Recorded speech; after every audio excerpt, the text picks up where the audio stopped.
লাগিল দেখা অতি ভয়ঙ্কর মুখে বুকু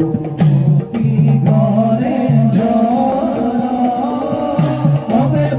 বুকু অতি ঘরে